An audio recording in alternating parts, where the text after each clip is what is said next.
Nakahanap ka ng friends?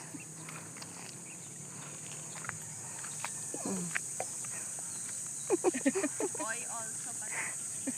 Peso. Uy, tawag na kayo ng mama mo. Eh, lalaki pala to eh. Lalaki nga sila. Milo, bakla ka ba? Puro lalaki pala to eh. O, tawag na kayo doon.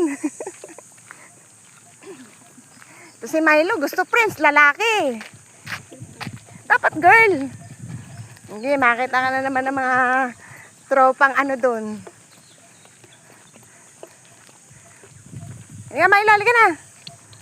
Yung isa. Ito yung isa. Tatlo yan eh. Tatlong toy poodle yan eh. Ano? Parang matanda na. Oh, matanda na yung isa. Oh. Milo! Milo! Ano ba? Walang chicken dyan. Pinapakain naman kita ng maayos. Bihira ka. Hindi ka nga nakain ng panis. Yan na dito. Hoy! Tika. Sinasayang nila yung kanin. Sabi ko lang yata mga asong to. Sakura yun eh. Pero pinapanis nila yung kanin. Ang gawa. Nilagay mo lang sa rep para Hindi, nasa. na lang ng ibang ulam. Ang ano nun, pag nasa kainan na nila, pinaplash ko na yan pag patak na mga ano, alas 10 ng gabi. Papanis na. O kasi mapapanis na. Ako yung hinayang eh. Alangan mang kainin ko. Halika dito, hoy! Ulintik ng mga aso to. Sabi ni Gary, ba't kayo kumain yung mga aso? Gusto daw nila chicken. Visit ng mga aso to.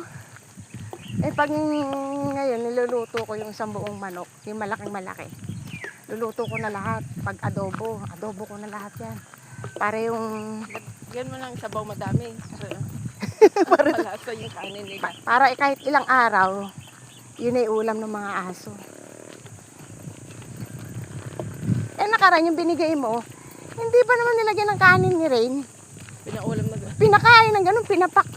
Pinapak lang nila yung ano, ulam. Pagod na yan. Pangilan to, Len? Dalawa? Tatlo mo. Pangatlo na ba to? Akit tayo sa taas? Hindi na. Meron pa doon.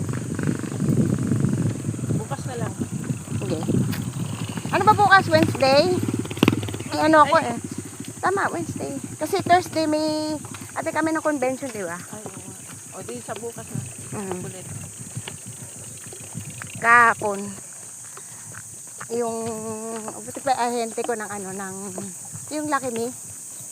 Sabi niya, "Ma, magkano benta mo na ano?" Ay ko, bakit? Tataas kasi mami.